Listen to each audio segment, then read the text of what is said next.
Hello mga boss and welcome back to the channel. So for today's video, isa na namang free to play and earn ang i-share ko sa inyo. Ito yung Idle Fantasy. So pwede kayong mag-multi kung trip nyo or kaya nyo kontrolin kasi ideal lang naman tong game na to mga boss. At ituturo ko sa inyo kung paano nga ba lumakas dito at paano makapag-farm dito sa Idle Fantasy. Now, how to earn on this game? So napakasimple lang. Dito sa may quest, meron kayo ditong magagawang mga dailies. And then dito sa pinakadulo, meron tayong makukuhang gem currency na pwede natin ipapalit into CMC currency. Pwede natin i-claim yan and then makapag-claim tayo dito ng mga box until na we finish this daily quest. So meron din naman weekly quest. So ganun din. Meron tayo diyang mga box na merong lamang ant gem. So 600 ant gem per weekly quest. And then meron din tayo dito sa may city, Tower of Clouds. So dito makakapag-earn din tayo ng ant gem. And then, nandito na rin yung pinaka-exchange. Ayan, so pwede natin siyang i-exchange dito sa cross ramp. Ayan, ito yung exchange na no, kailangan natin ng ant gem and then yung crystal kapag nag-disassemble tayo dito. So, chance lang din naman yung makukuha natin clear reward dito from 70. Makukuha tayo up to 17k. So, depende kung anong level ka. For example, this one, para maabot natin yan, kailangan muna natin matapos itong level 2 at reach level 30. So, pwede naman tayo dito mag-start sa level 1 lang. Lalabanan lang natin siya. And then, may chance tayo dito makakuha ng ant gem currency. Tandaan nyo, kailangan natin yung crystal na yon to disassemble and to mint those CMC token mga boss. Okay? So, hindi lang ant gem ang kailangan natin i-farm dito. Pati na rin yung crystal.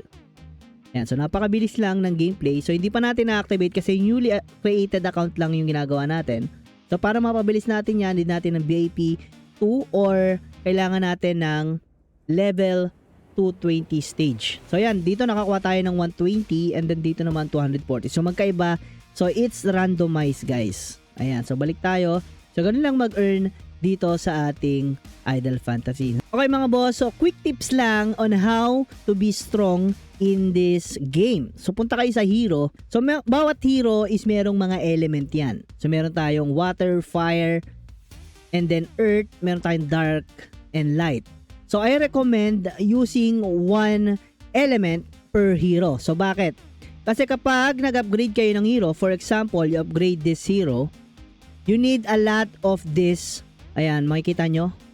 Marami kayong kailangan na hero na katulad niya na same element. So kung dala-dalawa yung gagawin yung hero, pare-pares ng element, is may hirapan kayong mag-upgrade. Lalo na kung free-to-play player na nyo. Unless na mga VIP kayo mga boss. Okay? So if you are VIP, maraming perks kapag VIP ka dito sa ating game. So this is the VIP privilege from VIP 0 to VIP 10. Ayan. So magsimula ka sa 0 and then meron niyang mga kibat na privilege. For example, naabot mo ang VIP 3. So, unlock energy summon function, unlock the private message function, unlock Trojan War skip battle, and then the gold benefits yielded by going idle plus 20%, and the crystal benefits yielded by going idle is plus 20%. So, napakaraming benefits kung VIP ka.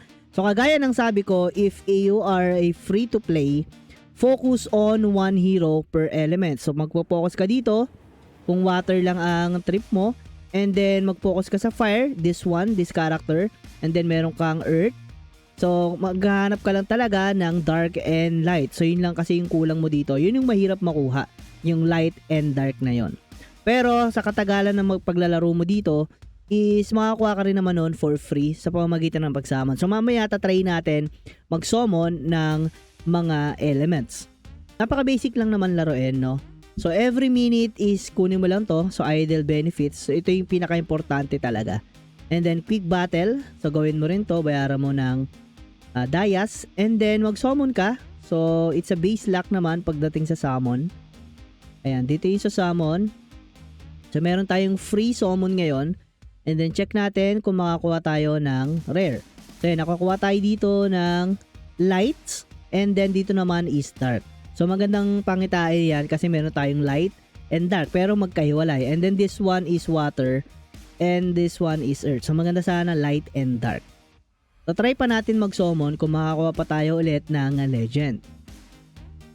So yan, di na tayo nakakuha. So this one pala meron. So yung IC Embrace.